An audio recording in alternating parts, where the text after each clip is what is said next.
Cet Airbus A330 est en approche finale, mais quelque chose ne va pas du tout. Dans le cockpit, les pilotes luttent pour leur vie pour essayer de ralentir l'avion en dérapage, et ce qui a causé cette situation est plus étrange que vous ne le croiriez jamais. Restez à l'écoute.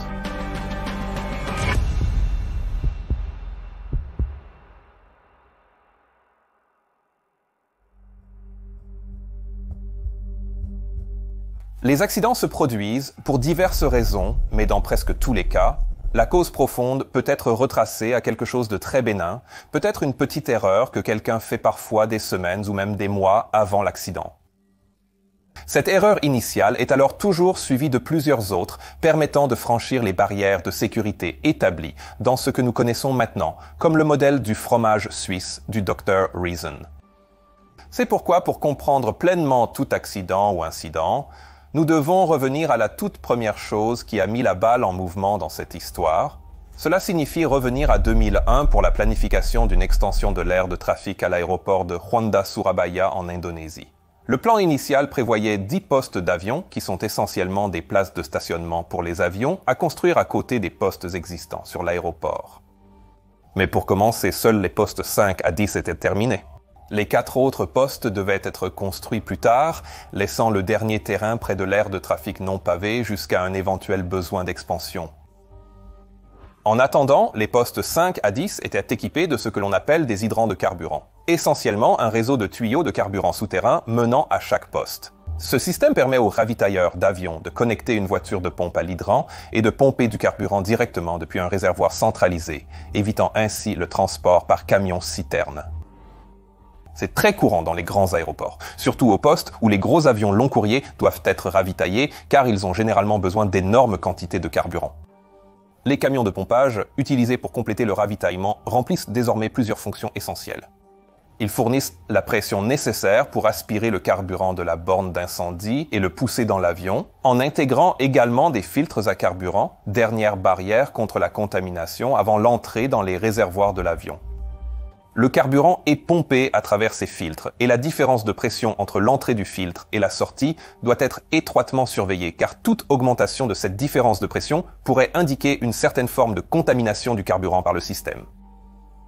Alors, quel type de contamination de carburant peut-il exister alors ?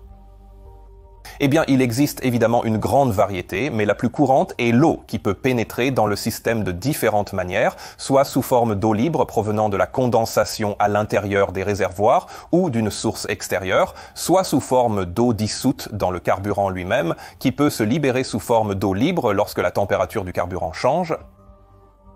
Une contamination par l'eau peut entraîner une contamination microbiologique supplémentaire dans le carburant, comme des champignons ou des algues, similaires à l'intérieur d'une piscine sale. En plus de cela, il peut bien sûr y avoir d'autres formes de saleté, des morceaux de rouille provenant de la tuyauterie et d'autres petits contaminants, donc ces filtres sont super importants. Mais comment un filtre pourra-t-il attraper de l'eau, vous pourriez demander ? Eh bien, c'est une excellente question, et cela vous présentera l'un des grands méchants de cet épisode appelé polymère super absorbant ou polymère super absorbant pour faire court. Une partie des filtres à l'intérieur des camions de pompage contient une couche remplie de ces petits polymères, et leur travail est d'attirer toute l'eau présente dans le carburant et de l'absorber. Lorsque cela se produit, la poudre de polymère superabsorbant se transforme en une sorte de gel et elle arrête efficacement le carburant de continuer à passer à travers le filtre, augmentant beaucoup la pression différentielle et donnant donc une indication claire que le carburant est contaminé. Ce type de polymère se trouve également dans certaines variantes de couches, soit dit en passant. Environ un mois avant le vol accidenté, le vol 780 de Cathay, le travail pour terminer les 4 derniers stands avait enfin débuté. Le temps était misérable pendant cette période avec de la pluie presque tous les jours. Et avant que le béton ne puisse être posé sur le nouvel aire de stationnement, la tuyauterie pour les nouveaux hydrants à carburant devait être terminée.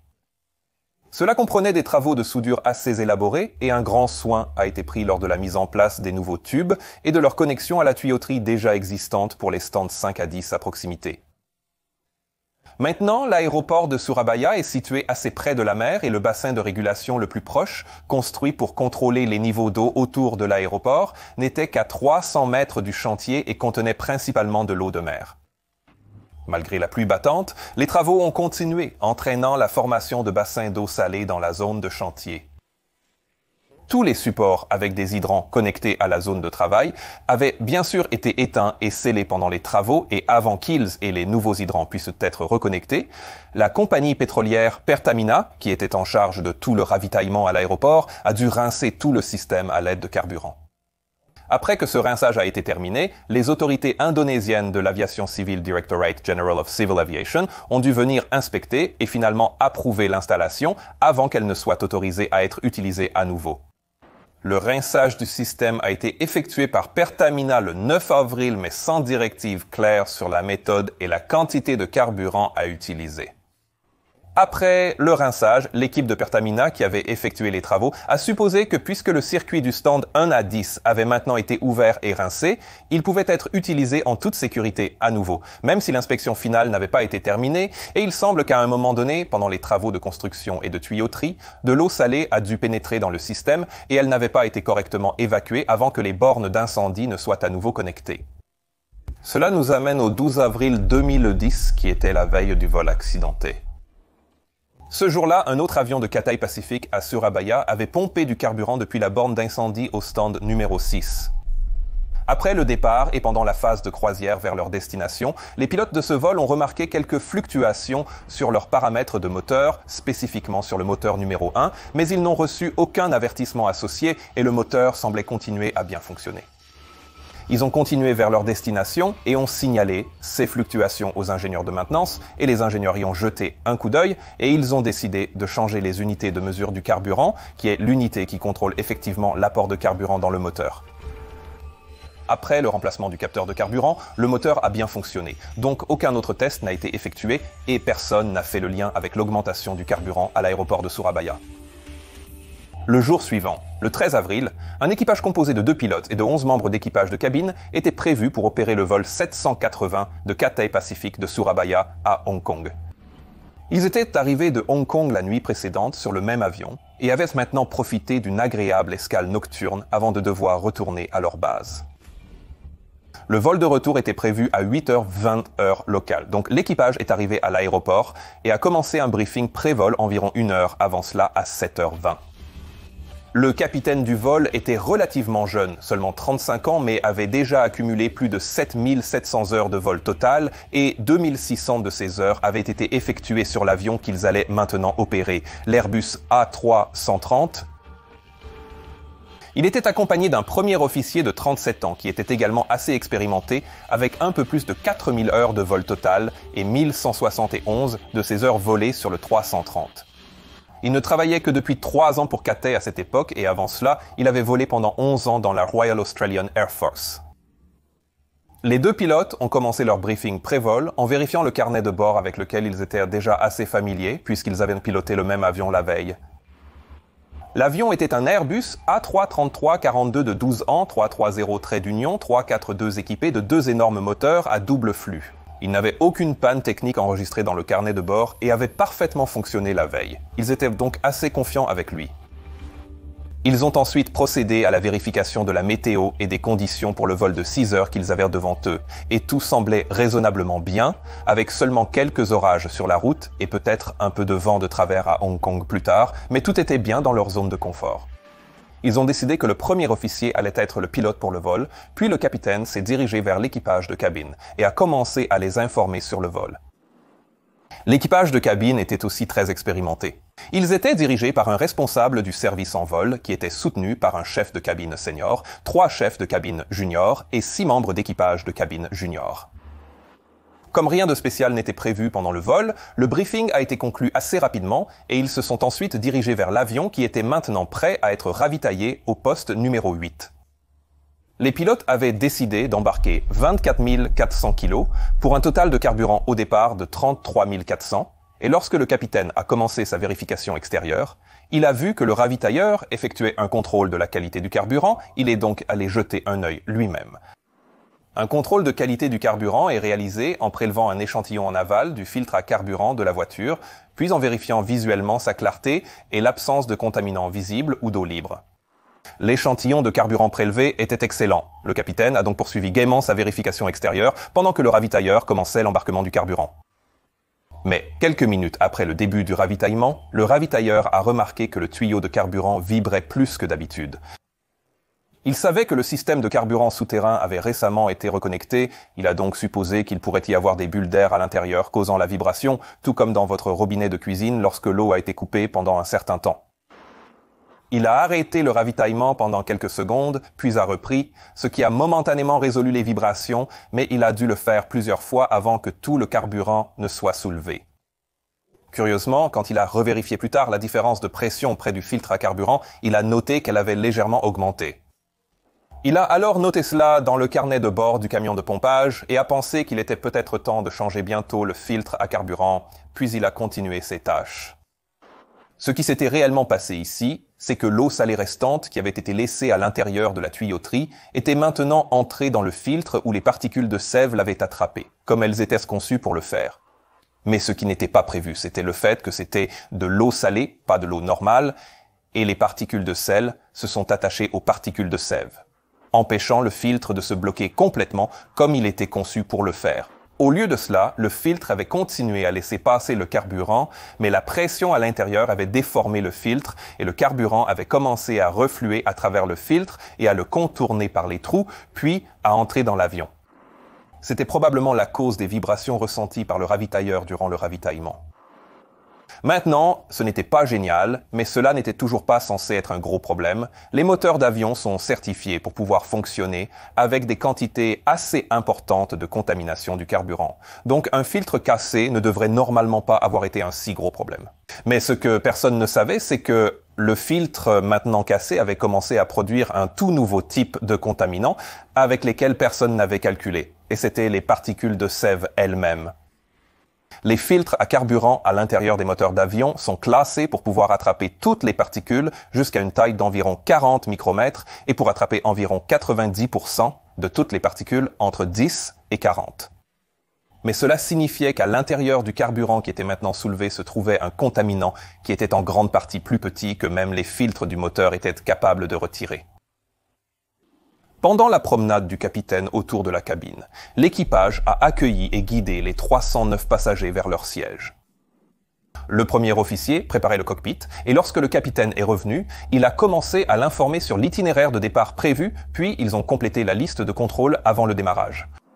L'agent de porte est entré avec un reçu de carburant et tout se déroulait sans accroc. Ils étaient si bien préparés qu'ils étaient prêts à partir 10 minutes avant l'heure prévue. Ainsi, à 8h11, ils ont reçu leur autorisation de recul et de démarrage et ont commencé à s'éloigner de leur stand. Le temps pour le départ était super agréable, avec seulement quelques nuages épais, des vents très légers et une température de 28 degrés centigrades, le temps parfait pour voler. L'avion a roulé jusqu'à la position d'attente pour la piste 28, les pilotes effectuant les dernières vérifications avant le vol. Et à 8h24, l'Airbus a commencé à accélérer sur la piste pour le décollage. Le décollage et la montée initiale se sont déroulés sans incident, le copilote pilotant manuellement jusqu'à plus de 1100 pieds, puis engageant le pilote automatique. Tout indiquait alors un vol de routine agréable vers Hong Kong. Mais au plus profond du système de carburant de l'Airbus, les sphères ZAP se balançaient maintenant dans les réservoirs, se rapprochant de plus en plus des pompes qui aspiraient le carburant dans les moteurs. Le système de carburant de l'Airbus A330 comprend plusieurs réservoirs d'ailes intérieures et extérieures, puis un réservoir de carburant séparé dans le stabilisateur horizontal. Dans les réservoirs d'ailes, des cellules collectrices sont situées près des racines des ailes et à partir de là, les deux pompes principales aspirent le carburant et le livrent au moteur. Une pompe de secours est également disponible à l'extérieur de la cellule collectrice en cas de besoin.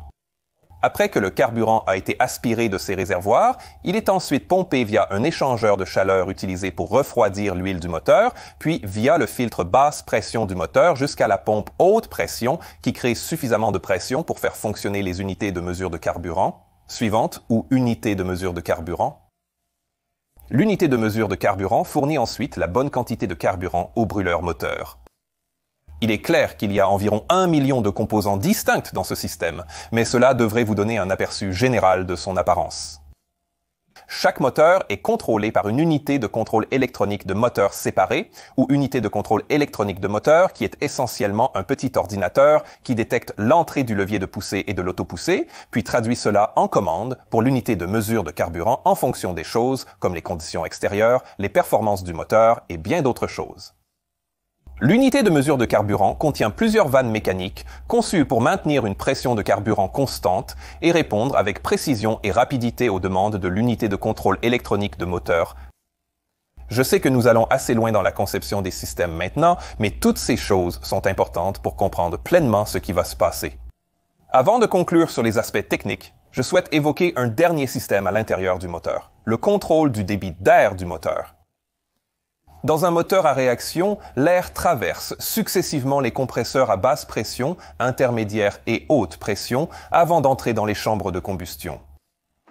Ce flux fonctionne normalement parfaitement à des vitesses de rotation plus élevées, mais lorsque le moteur est contraint de changer soudainement de vitesse ou de fonctionner à des rotations par minute plus faibles, il peut y avoir des changements soudains de pression qui peuvent provoquer ce que l'on appelle des surges ou des calages du moteur s'ils ne sont pas correctement contrôlés.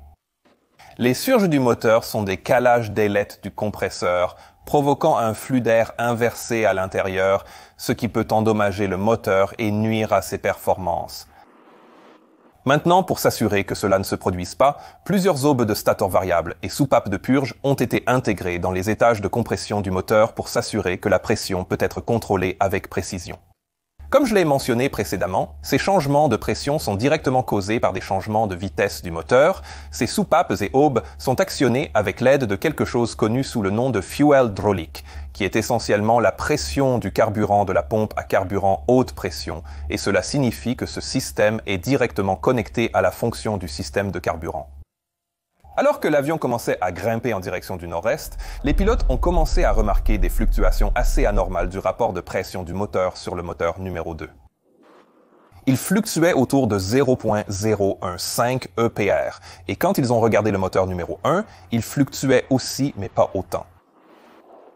C'était un peu étrange, mais il n'y avait pas d'avertissement associé à cela et les moteurs fonctionnaient bien, donc les pilotes en ont simplement discuté et ont décidé de continuer le vol et d'en parler aux ingénieurs lorsqu'ils arriveraient à leur destination. Mais environ 33 minutes après le décollage, juste après avoir atteint l'altitude de croisière de 39 377,9 6 mètres, un avertissement est soudainement apparu sur le système de surveillance centralisée électronique de l'aéronef.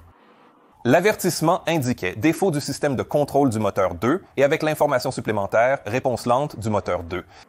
Mais la liste ne contenait aucune action à cocher pour les pilotes. C'était uniquement à titre informatif. Le capitaine a contacté sans délai le contrôle de maintenance de Cathay par téléphone satellite pour obtenir de l'aide afin d'interpréter et potentiellement résoudre le problème. L'ingénieur qui a pris l'appel a demandé aux pilotes de tester la réaction du moteur aux variations du niveau de poussée. Et lorsque les pilotes ont essayé de faire cela, ils ont pu voir que le moteur réagissait, mais que le EPR fluctuait encore un peu autour de la cible. L'ingénieur et le capitaine ont continué à parcourir leur manuel pour trouver la cause potentielle sans succès. Ils ont également discuté de la possibilité de changer le contrôle du moteur de EPR à N1 à la place, mais ont décidé de ne pas le faire car le contrôle du moteur semblait fonctionner correctement. Il fluctuait juste un peu. Les ingénieurs du centre de contrôle ont pu surveiller les paramètres du moteur à distance via une liaison de données et d'après ce qu'ils pouvaient voir, les moteurs fonctionnaient bien.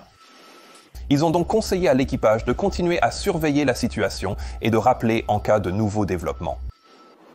D'après les informations disponibles à ce moment-là, les pilotes ont discuté du sujet, mais ont décidé de poursuivre le vol. Les sphères de ZAP dans le carburant se concentraient dans les réservoirs collecteurs d'ailes, de plus en plus aspirés dans le système de carburant du moteur, à l'insu de l'équipage. Une fois qu'elles étaient là, elles s'infiltraient à travers les filtres du moteur et commençaient à se déposer autour des liaisons et des vannes à l'intérieur des unités de mesure du carburant et d'autres parties cruciales du système. Donc, ce que les pilotes voyaient sur leurs instruments de moteur était en fait le résultat de ces vannes ayant de plus en plus de mal à bouger à cause de la contamination. Cela ne s'est pas vraiment manifesté comme un énorme problème tant que la vitesse du moteur était maintenue plus ou moins constante et qu'il y avait très peu de mouvement de ces vannes nécessaires, mais cela ne durerait bien sûr pas très longtemps. 1 heure et 15 minutes après le premier avertissement, les pilotes ont été invités à descendre du niveau de vol 390 à 380 alors qu'ils entraient dans l'espace aérien malaisien de Kota Kinabalu. Une fois l'avion stabilisé au nouveau niveau, l'avertissement système de surveillance centralisé électronique de l'aéronef de défaillance du système de contrôle du moteur 2 est réapparu. Cette fois, il était accompagné à la fois de l'information, éviter les changements de poussée rapide et de la réponse lente du moteur 2. Les pilotes ont reconnu l'information, mais il n'y avait pas d'éléments supplémentaires à compléter. Ils ont essayé d'allumer et d'éteindre l'antigivre du moteur pour voir si cela aurait un effet sur les fluctuations de l'EPR, mais rien ne s'est vraiment passé. Le moteur fonctionnait normalement et réagissait bien aux changements de poussée. Encore une fois, les manuels ne contenaient aucune information sur les réelles conditions sous-jacentes de ces avertissements. Mais nous savons que l'avertissement « Éviter les changements rapides de poussée » signale un problème de contrôle du flux d'air moteur, vous vous rappelez? C'est la partie du système avec les aubes de guidage d'entrée variable et les soupapes de purge. Et l'autre avertissement concernait une unité de mesure de carburant. Ici, nous voyons comment les sphères de ZAP ont affecté de plus en plus de composants du système de carburant du moteur numéro 2, ce qui finira par atteindre également le moteur numéro 1. Le capitaine a maintenant rappelé le contrôle de maintenance avec beaucoup plus d'inquiétude cette fois et leur a demandé s'ils pouvaient voir ce qu'ils voyaient et si c'était vraiment sûr de continuer le vol. Cette fois, un autre ingénieur informé de la situation par un collègue a pris l'appel. Il a regardé à nouveau les données et a confirmé que de leur point de vue, rien d'alarmant ne se passait. Ils avaient vérifié et aucune action de maintenance n'avait eu lieu pendant la nuit qui pourrait expliquer un dysfonctionnement soudain du moteur et les autres paramètres semblaient similaires à la première fois qu'ils avaient appelé. L'ingénieur a vérifié le moteur numéro 1 et a conclu qu'il fonctionnait correctement sans problème. Oui, il y avait aussi quelques fluctuations mineures de l'EPR de ce côté, mais il pensait que cela pourrait être dû au moteur essayant de compenser les fluctuations du côté opposé. Bien que ce soit une théorie plausible, ce n'est pas vraiment comment ces moteurs fonctionnent en réalité. Ils fonctionnent en essayant de maintenir la vitesse de l'avion aussi proche que possible de la vitesse requise, mais pas en compensant exactement la poussée produite. Mais il a également dit que le message « Éviter les changements rapides de poussée » était lié au système de guide à aubes variables et que l'équipage devrait déplacer les niveaux de poussée avec précaution pour essayer d'éviter tout dépassement. Si un dépassement se produisait, il devrait suivre les procédures des manuels. Dans tous les cas, l'unité de gestion du carburant serait remplacée à Hong Kong pour résoudre le problème. Cette explication a satisfait les pilotes, qui étaient de nouveau plus à l'aise pour continuer le vol. Maintenant, avant que quiconque commence à avoir des opinions sur leur prise de décision ici, souvenez-vous que ces deux pilotes n'avaient aucune idée de toutes les autres choses que je vous ai déjà dites concernant la contamination du carburant et le système d'alerte Airbus n'avait pas été programmé pour relier les points avec cela non plus. Dans les yeux du pilote, ils avaient eu quelques fluctuations mineures sur principalement un moteur qui avait causé deux avertissements différents, qui n'avaient aucun élément d'action lié à eux. Et tout cela était surveillé à distance par leur contrôle de maintenance et ils l'avaient jugé sûr. Maintenant, j'aurais probablement pris exactement la même décision que ces deux pilotes, si j'étais à leur place. Et c'est aussi ce que le rapport final a finalement dit. Le vol a continué sans aucun autre problème. Et environ 1h30 plus tard, à 12h55 de Hong Kong, l'avion est entré dans la région d'information de vol de Hong Kong et a commencé à se rapprocher pour l'arrivée des années 80. Le capitaine a copié les années 80 via leur système ACAR et il indiquait que la piste 07 gauche était en usage avec le vent venant de 160 degrés à 9 nœuds, mais il variait entre 100 et 160 degrés, ce qui signifie qu'il pourrait y avoir à la fois du vent de face et du vent arrière pour l'atterrissage. La visibilité était de plus de 10 km avec quelques nuages à 600 pieds et des nuages dispersés à 1800 pieds, à une température de 29 degrés, un point de rosée de 24 et une pression quasi non hydrostatique de 1013 hectopascales. Mais il y avait aussi un rapport spécifique ajouté aux années 80 prévenant d'un cisaillement de vent significatif prévu pour les deux pistes en raison des vents variables. Malgré l'avertissement de cisaillement du vent, le temps était assez bon et le premier officier a commencé à préparer une approche Instrument Landing System vers la piste 07L. Il a prévu un atterrissage à volet plein et après avoir vérifié la performance, les pilotes ont convenu d'utiliser l'autofreinage bas car la piste était belle et longue. Après le briefing, le radar de Hong Kong les a autorisés à suivre la route d'arrivée standard du sous-nœud à 2 alpha comme prévu. Et avant de commencer la descente, le capitaine a fait une annonce publique normale aux passagers. Ensuite, ils ont été autorisés à descendre à l'altitude de vol de 230. Et c'est là que les choses sont devenues vraiment intéressantes. À 13h19, alors qu'ils descendaient, les pilotes ont entendu un léger bruit de claquement suivi d'une odeur d'ozone et de quelque chose qui brûlait dans le cockpit. Presque immédiatement après, un avertissement système de surveillance centralisé électronique de l'aéronef a signalé une défaillance du système de contrôle du moteur numéro 1 et un calage du moteur 2. Ce n'était pas une bonne nouvelle. Le capitaine a entamé les actions système de surveillance centralisé électronique de l'aéronef liées au calage moteur, dont la réduction de poussée au ralenti sur le moteur numéro 2. Cela impliquait qu'il n'avait plus que le moteur numéro 1, qui commençait à afficher les mêmes avertissements système de surveillance centralisé électronique de l'aéronef que le moteur numéro 2 avait montré auparavant. Cela incluait une réponse lente du moteur numéro 1 et évitait des changements de poussée rapides. Les sous-sphères avaient maintenant également atteint les parties internes de ce moteur. Le capitaine a avancé le niveau de poussée numéro 1 jusqu'au cran de poussée continue maximale, conformément aux procédures à moteur unique, mais le moteur n'a répondu qu'en augmentant la poussée jusqu'à environ 57 et 1 avant de retomber à 37, ce qui était proche du ralenti. Les pilotes DAS savaient maintenant qu'ils avaient affaire à quelque chose de bien plus sérieux qu'ils ne l'avaient précédemment pensé. Le capitaine a appuyé sur le bouton de transmission de sa radio et a appelé Hong Kong CAF 780 PON. Nous faisons fonctionner le moteur 2 à pousser au ralenti, mais sinon les procédures normales. Nous aimerions demander un niveau de réponse élevé. Un appel panne est un appel d'urgence, ce qui signifie qu'un avion est confronté à quelque chose d'inhabituel et pourrait nécessiter une priorité, mais qu'il n'y a pas de risque immédiat pour la vie des personnes à bord ou la sécurité de l'avion. Le contrôleur aérien a reconnu l'appel PAN et a alerté les services d'incendie et de secours de l'aéroport, les mettant en état de veille locale. Cela les aurait déployés et prêts si quelque chose se passait après l'atterrissage. Car les pilotes ont réalisé qu'ils allaient maintenant devoir effectuer l'approche avec un seul moteur. La procédure stipulait que le capitaine devait piloter l'approche, donc le capitaine a réexpliqué l'approche selon le profil à un seul moteur, c'est-à-dire volet 3 au lieu de volet plein, et s'est assuré que tout le reste était correctement programmé dans l'ordinateur de gestion de vol. Il a ensuite demandé à leur contrôle de la circulation s'ils pouvaient obtenir la priorité, ce qui a été immédiatement approuvé, puis ils ont été autorisés vers un point de cheminement appelé LIMES, qui fait partie de la transition vers le Instrument Landing System pour la piste 07 gauche. Ils ont commencé à se diriger vers ce point de cheminement, mais avant de prendre le contrôle, le capitaine a également contacté la responsable du service en vol et lui a expliqué la situation.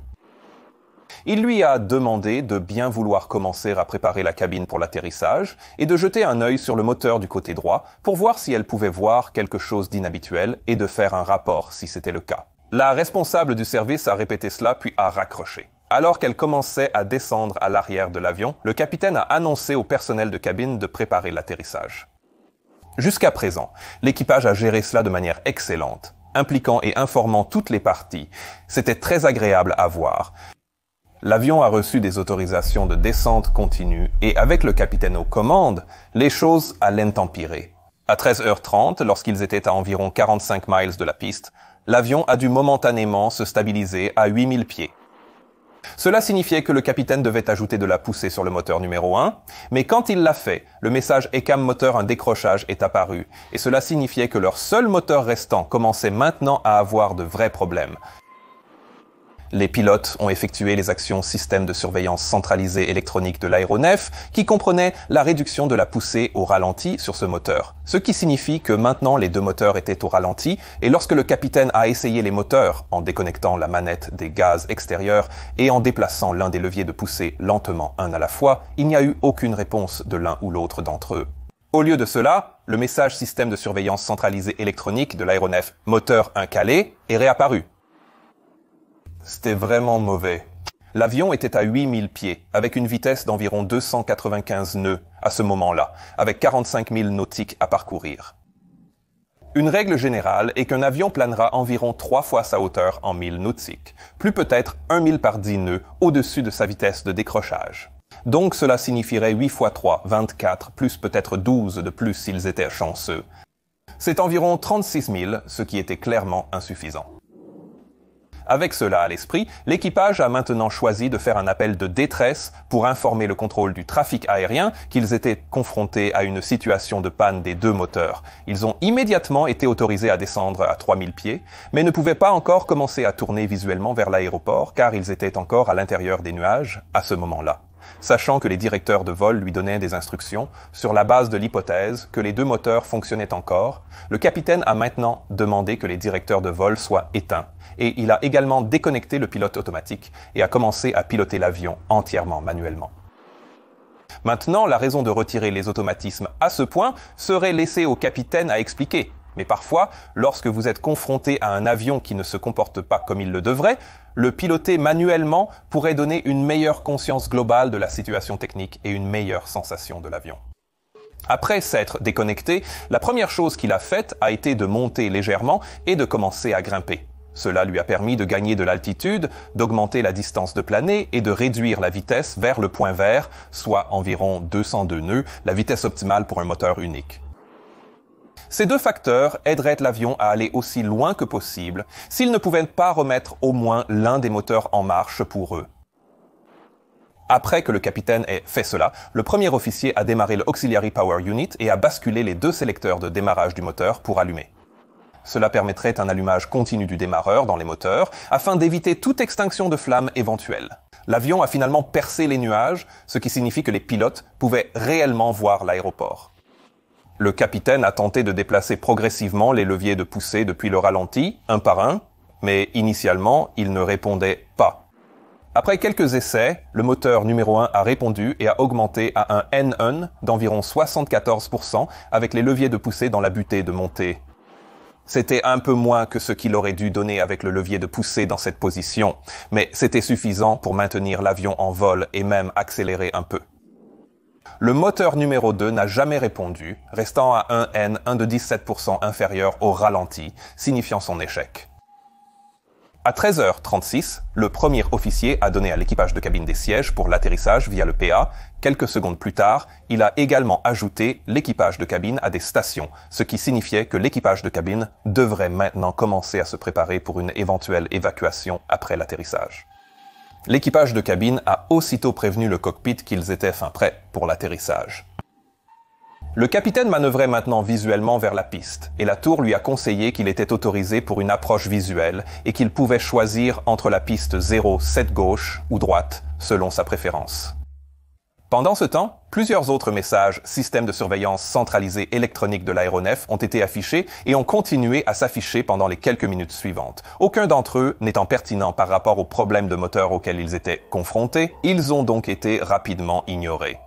Au lieu de cela, le premier officier a demandé au capitaine s'il devait essayer de mettre en œuvre les éléments d'action Quick Reference Handbook pour une panne de tous les moteurs restant du carburant sur le moteur numéro 2 pour voir si cela pourrait peut-être le remettre en marche. Le capitaine a accepté d'essayer, alors le premier officier a déployé la turbine à air libre, roue à air libre. Il a activé le commutateur d'air de Purge Auxiliary Power Unit, a basculé le commutateur maître numéro 2 sur off, puis sur on, mais sans succès. Le moteur est resté en dessous du ralenti. L'utilisation de cette liste de contrôle ne faisait pas partie d'une procédure stipulée pour cette situation particulière dans laquelle il se trouvait, mais cela avait certainement du sens et aurait pu, si la panne était de nature différente, résoudre le problème. Ce type de réflexion hors des sentiers battus est le propre d'une grande connaissance technique et d'un bon pilotage dans des conditions très stressantes. Après cela, le capitaine voulait commencer à préparer l'avion pour l'atterrissage, donc à 13h42. Il a demandé à ce que les volets soient réglés sur la configuration 1. À ce moment-là, l'avion se trouvait à 5600 pieds avec une vitesse de 219 nœuds, à environ 9 miles de l'aéroport. C'est assez haut, mais très compréhensible étant donné que le capitaine savait qu'il pouvait perdre le moteur restant à tout moment et qu'il voulait avoir la possibilité de continuer à planer.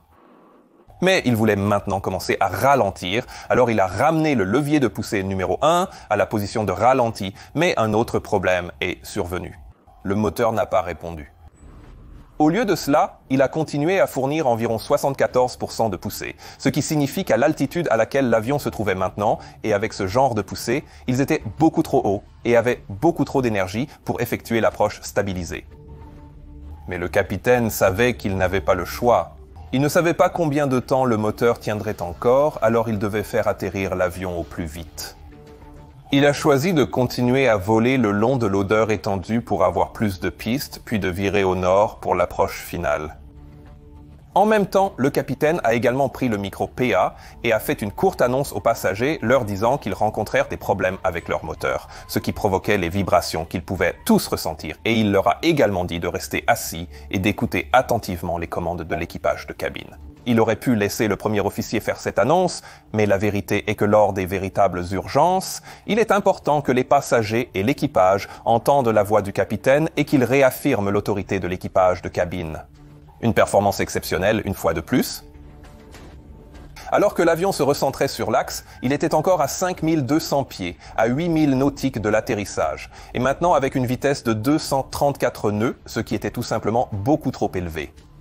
Le capitaine a déployé les aérofreins et le train d'atterrissage pour essayer d'augmenter la traînée alors qu'il inclinait le nez vers la piste.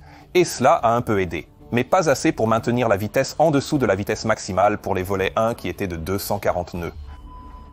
Le déclenchement d'une alarme de survitesse dans le cockpit a coïncidé avec le moment où les pilotes passaient en revue la checklist d'atterrissage. La tour de Hong Kong a maintenant autorisé l'avion à atterrir sur la piste 07 gauche et leur a donné le vent de surface de 150 degrés à 13 nœuds, signifiant un vent de travers modéré venant de la droite. Le moteur numéro 1 produisait toujours environ 70% de poussée, rendant la décélération impossible pour l'équipage alors qu'il continuait à foncer vers la piste à une vitesse d'environ 100 nœuds plus rapide qu'il ne le devrait normalement. Le capitaine a rangé et armé le frein de vitesse pour l'atterrissage pour bénéficier des spoilers de sol automatiques après le toucher. Alors que l'avion passait à 223,6 mètres, la vitesse était encore de 227 nœuds avec les volets à un sélectionné provoquant une vitesse verticale anormalement élevée, déclenchant le système d'avertissement de proximité du sol. Trop bas, terrain. On pouvait désormais entendre « tirer vers le haut », accompagné d'un deuxième avertissement de dépassement de vitesse. L'environnement du cockpit était maintenant super stressant, mais cela ne semblait pas trop affecter les deux pilotes. Ils discutaient toujours calmement des différentes options qu'ils avaient, comme s'ils devaient essayer d'étendre les volets aussi ou non. Le capitaine a dit que les volets ne sortiraient probablement pas vu la vitesse élevée, mais le premier officier a suggéré d'essayer quand même. Les volets 2 ont été sélectionnés et presque immédiatement, ils ont reçu un avertissement clignotant F-relief indiquant que les volets ne s'étendaient pas à la position complète des volets 2, mais plutôt à une position intermédiaire pour protéger le mécanisme des volets des charges aérodynamiques élevées à cette vitesse. Les pilotes ne pouvaient plus faire grand-chose à ce stade, ils devaient simplement atterrir l'avion. Le capitaine a donc continué à insister. Le système d'avertissement de proximité du sol continuait à hurler trop bas pour pleuvoir et à tirer vers le haut alors que la piste se rapprochait de plus en plus à une vitesse alarmante.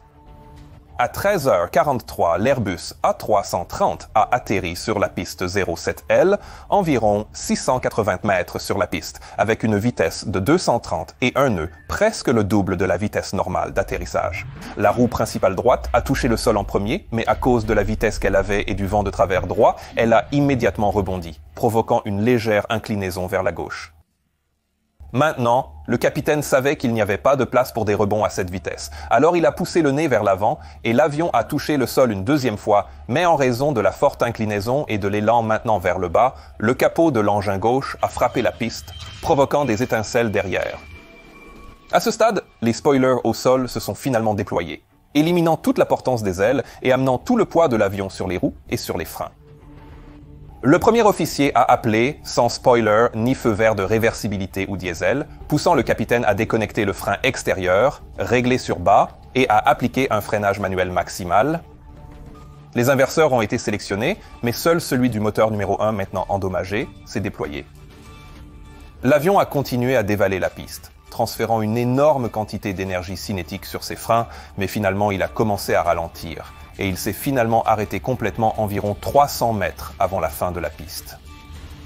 Immédiatement après que l'avion a touché le sol, les camions de pompiers sont entrés sur la piste derrière eux et ont commencé à poursuivre l'avion sur la piste. Maintenant, alors que l'avion était complètement arrêté, ils se sont approchés prudemment de chaque côté pour essayer d'évaluer l'état de l'avion et de ses freins. Dans le cockpit, les pilotes ont soupiré de soulagement, mais ils savaient que ce n'était pas terminé. Peut-être qu'il y avait un incendie à l'extérieur sur les freins et les roues et qu'il serait nécessaire d'évacuer. Le capitaine a immédiatement annoncé aux passagers qu'ils évaluaient la situation et leur a demandé de rester assis. L'équipage a ensuite arrêté les moteurs et vérifié les listes de contrôle système de surveillance centralisée électronique de l'aéronef restante affichées sur leurs écrans. Le capitaine a maintenant mentionné au premier officier qu'il était initialement enclin à opter pour l'option sûre de garder les passagers à bord et de les faire débarquer normalement. Cela peut vous surprendre, mais c'est en fait vrai. L'évacuation est une manœuvre qui va presque toujours causer des blessures aux passagers et elle est censée être utilisée uniquement en cas de situation directement menaçante pour la vie. La tour a dirigé le capitaine pour entrer en contact avec le chef des pompiers sur la fréquence 121.9. Et pendant qu'il le faisait, les deux pilotes ont observé comment l'indicateur de température des freins continuait à augmenter vers 1000 degrés centigrades. Par précaution, quand ils ont vu cela, ils ont commencé la liste de contrôle d'évacuation jusqu'à l'ordre réel pour avoir tout prêt si nécessaire. Et ce serait bientôt le cas. Le chef des pompiers a informé les pilotes qu'ils pouvaient voir de la fumée et des flammes sortir des freins et qu'ils étaient en train de les arroser d'eau pour essayer de les refroidir. Le capitaine lui a demandé de confirmer s'il voyait vraiment du feu. Et lorsque le chef des pompiers l'a fait, le capitaine a choisi de lancer l'évacuation, ce que je comprends parfaitement car il est vraiment difficile de prévoir comment tout type d'incendie pourrait se développer. Donc, sans plus d'informations précises que cela, si vous entendez parler de feu et de fumée, vous évacuez. Lorsque le capitaine a donné l'ordre d'évacuer, l'équipage de cabine était tout préparé et a réagi immédiatement en ouvrant les 8 sorties de secours. Tous les toboggans ont été déployés, sauf un à l'une des portes arrière où le toboggan avait été désactivé par erreur après l'atterrissage. La porte a été fermée, réarmée puis rouverte, ce qui a résolu le problème. L'évacuation complète a pris 2 minutes et 15 secondes, ce qui est un peu plus long que les 90 secondes calculées qu'elle devrait prendre, et cela est probablement dû au fait que plusieurs passagers, contre les instructions directes de l'équipage, ont choisi d'emporter leur bagage à main avec eux. Les 2 pilotes et le responsable du service en vol ont évacué l'avion en dernier, après avoir d'abord parcouru tout l'avion et vérifié que tout le monde était sorti en toute sécurité. Sur les 322 passagers et membres d'équipage à bord, 259 ont évacué sans aucun problème, 62 ont reçu des blessures mineures comme des égratignures et des contusions, et une passagère s'est gravement blessée à la cheville qu'elle a dû subir une opération plus tard. Mais globalement, c'était un résultat fantastique vu ce qui s'était vraiment passé. Après que les moteurs aient été examinés par les enquêteurs, les particules de sève ont été rapidement trouvées et tout le système de carburant sur les stands associés à l'aéroport de Rwanda a été fermé, nettoyé puis revérifié avant de pouvoir être à nouveau utilisé. L'Organisation de l'aviation civile internationale a été priée de créer de meilleures directives pour le test de ces systèmes et les autorités indonésiennes ont également été critiquées pour leur manque de supervision. De nouveaux filtres à carburant pour les camions de pompage ont été conçus pour s'assurer que ce type de contamination ne pourrait plus jamais se produire et Airbus a mis à jour ses systèmes d'alerte pour associer ce type d'alerte à une éventuelle contamination du carburant, puis donner aux pilotes les conseils appropriés dont ils auraient besoin. Enfin, les 2 pilotes ont reçu le prix Polaris pour leur pilotage en 2014 pour leur gestion exceptionnelle de cette urgence. Si vous avez apprécié, vous allez adorer ces autres vidéos. Soutenez mon travail en rejoignant mon Patreon, en achetant des produits dérivés ou même en envoyant un merci. Tout est énormément apprécié. Passez une journée absolument fantastique et je vous verrai la prochaine fois. Au revoir.